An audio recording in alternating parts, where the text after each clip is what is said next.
Bonsoir, voici l'essentiel de l'actualité au Manitoba. Un gros incendie s'est déclaré dans l'un des derniers élévateurs à grains de la province. Situé à Saint-Jean-Baptiste, ce silo est en grande partie détruit. Près d'une centaine de pompiers sont intervenus vers 3 heures du matin pour circonscrire les flammes.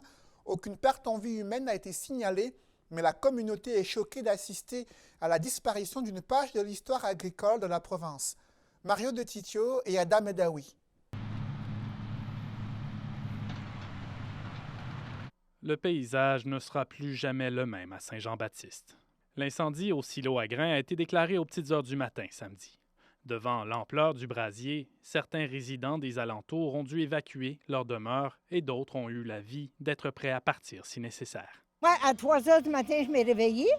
Et puis là, je regardais dehors, j'ai dit, mais voyons, ça neige, qu'est-ce qui se passe dehors? Ça s'est fait assez vite que j'ai pas le temps un peu. Les pompiers ils ont cogné à la porte.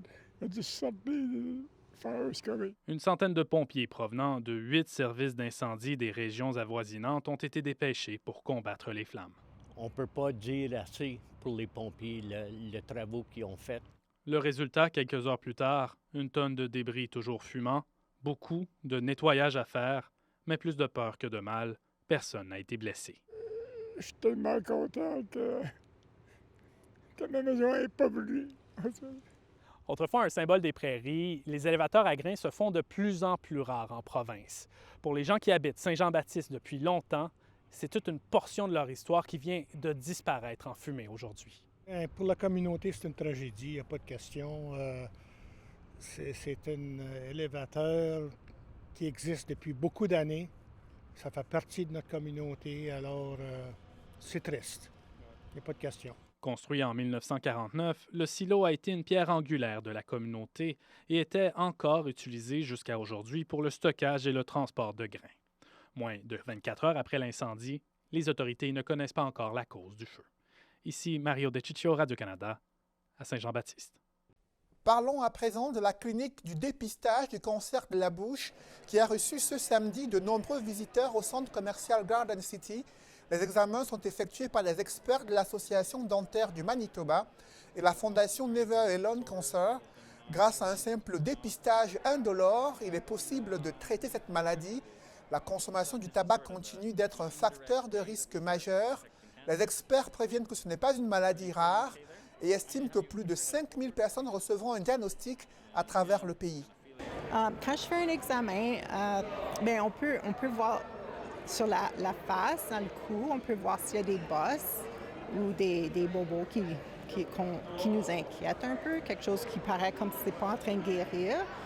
Dans la bouche, on regarde toutes les parties qui sont roses dans la bouche, les gencives, les joues, la langue, en dessous de la langue, la gorge. Si on était capable de trouver quelque chose qui était très petit, ça donne une meilleure chance à la personne de, on espère, guérir. Dans l'actualité, le premier ministre désigné du Manitoba a réitéré son engagement à améliorer les conditions de vie des Manitobains. Wap Kinew a laissé entendre que les préoccupations de la Fédération des Métis du Manitoba seront prises en compte dès son assermentation prévue mercredi prochain. Il a rappelé que son élection est un pas historique pour les Autochtones. Il s'est ainsi exprimé ce samedi lors de l'Assemblée générale de la Fédération des Métis du Manitoba. Across the province, I also heard that there are many specific priorities of the Métis people and the Métis Nation. And one of them is St. Madeleine that must be addressed. And so as we work towards our swearing in, I want you to know that we recognize the importance of St. Madeleine to the Red River Métis government. Et pour terminer, une éclipse solaire partielle s'est produite ce samedi dans le ciel de Winnipeg. De nombreux amateurs d'astronomie ont pu l'observer grâce à un dispositif installé au parc Assiniboine. Le planétarium du musée du Manitoba s'est associé à la Société royale d'astronomie du Canada pour offrir cette expérience unique aux participants. Selon les astronautes, les prédictions d'éclipses démontrent la maîtrise du fonctionnement du système solaire. Merci, c'est tout pour ce bulletin. Bonne soirée.